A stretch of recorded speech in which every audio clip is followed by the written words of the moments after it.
I'm forewarned meteorologist Kim Adams. We have rain mixed with a little bit of snow in some of our northern suburbs. I'll have your forecast coming up in minutes.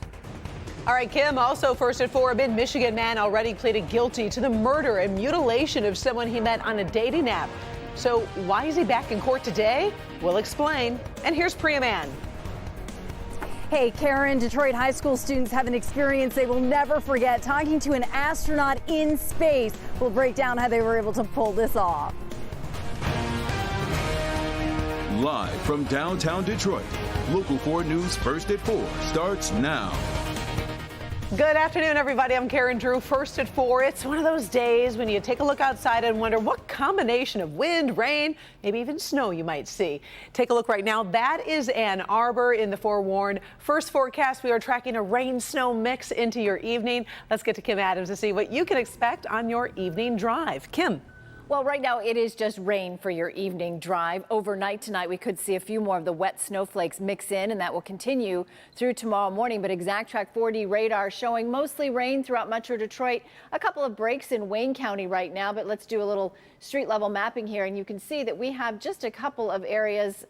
Not going to work for me today. All right, well, we'll zoom in the main forecast. But again, it's mostly rain. We've got a couple of showers here and there. Those will continue overnight tonight and into the day tomorrow. Right now, temperatures are in the 40s, but we have winds that have been gusting 30 to 35 miles per hour. These are the maximum wind gusts in the last 24 hours. And you can see a 35 mile per hour wind gust in Pontiac. Same thing at Metro, 31 mile per hour winds in Ann Arbor, which means we have to talk about wind chills. Right now, it feels like it's in the 30s, but we have a nice warm-up headed our way. We'll talk about that in just a few minutes. Well, it's been an extremely difficult afternoon for the family of 25-year-old Kevin Bacon over in Shiawassee in a county courtroom.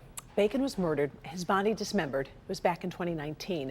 Mark David Lutansky pleaded guilty to open murder and mutilation, but now the judge has to decide what degree of murder he should be given. It could be first degree, second degree, or manslaughter.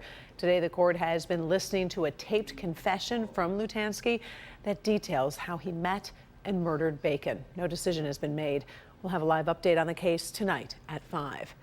The state health department just released the latest numbers on COVID-19 here in Michigan. It counted more than 12,000 new cases in the past 7 days. The weekly numbers have been kind of stuck in a same range for the past 3 weeks, falling by just a few hundred since October 4th. Now remember, those numbers do not include positive results from home tests that aren't shared with the state. Some people might be suffering from COVID fatigue, but the virus is still deadly. The number of deaths linked to probable or confirmed cases has climbed slowly over the past 3 weeks, reaching 173 today. Local 4 crew was over in Romulus for the grand opening of a Kroger fulfillment center this morning. The company held a ribbon cutting to mark the occasion. The 135,000 square foot facility will help expand Kroger delivery services throughout Southeast Michigan. More than 700 people will work there using advanced robotic technology to get the job done. The midterm elections are just 3 weeks away, and today President Joe Biden wanted to put the focus on the battle over abortion at the ballot box. Some polls show other concerns surpassing abortion as the most important issue, but we know Michigan voters are making a big decision this November, so we're going to bring in Kimberly Gill in the newsroom covering the president's comments. Kim. Hi, Karen. Good afternoon. The president spoke just a few hours ago. He was trying to draw a very clear line between Democrats and Republicans. He says Republicans, like Senator Lindsey Graham, want to pass a national abortion ban, while Democrats want to codify the protections once upheld by Roe versus Wade. But he says right now Democrats can't move forward. Right now, we're short a handful of votes. If you care about the right to choose, then you got to vote. That's why in these midterm elections are so critical. Elect more Democratic senators to the United States Senate and more Democrats to keep control of the House of Representatives. If Republicans get their way with a national ban, it won't matter where you live in America. So let me be very clear. If such a bill were to pass in the next several years, I'll veto it. Michigan is a key state in the abortion battle this year with Proposal 3 on the ballot. It would put protections for a women's reproductive rights in the state constitution.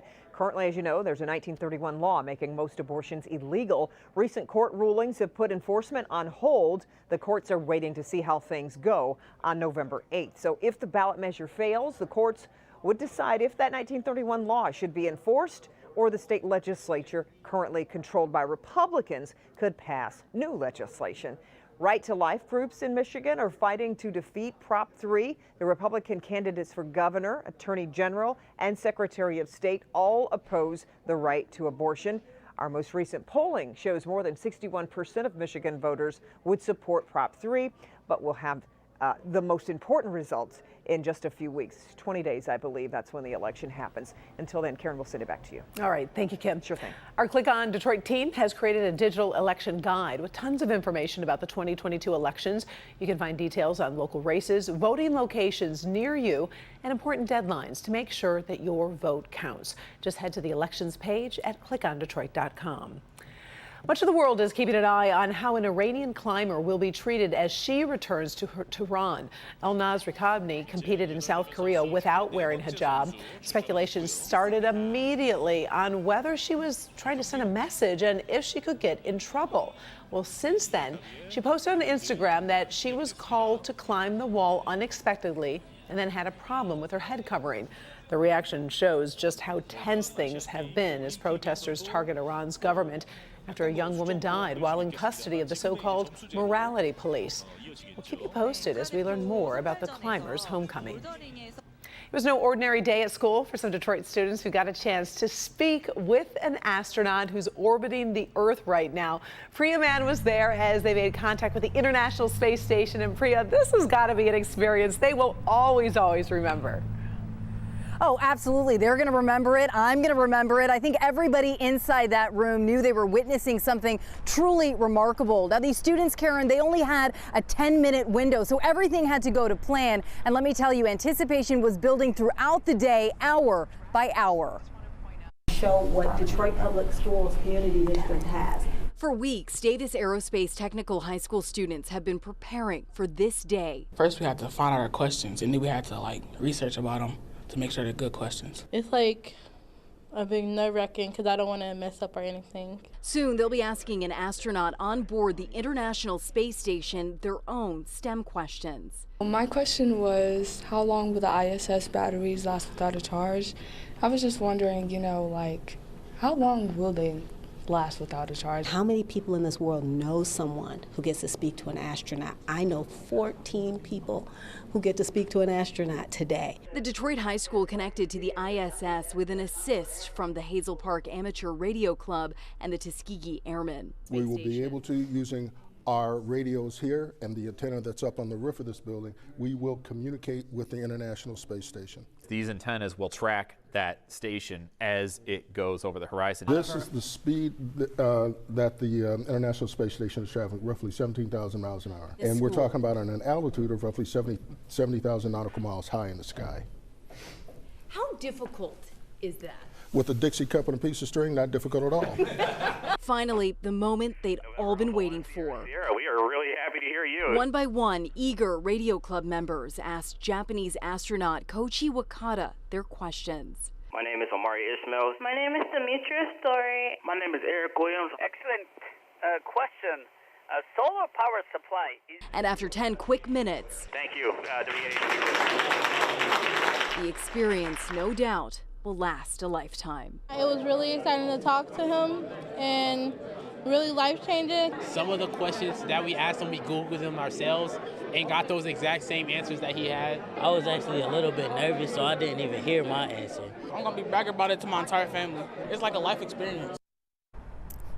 Oh, bragging rights for life, right? You know, this experience is all about expanding horizons, showing students what's possible. The one thing I heard astronaut Wakata say repeatedly, wow, good question. Just speaks to the caliber of students here. Also, Karen, only 8 schools nationally were selected for this opportunity. And of course, Detroit was one of them. What a win for DPSCD. Reporting live, I'm Priya Mann. I'll send it back to you. What a big win. Love how they were so prepared with all those great questions, right? Kind of like a reporter would do in a sense. Awesome. Thanks, Priya. Sometimes. That's true. All right. Thank you, Priya.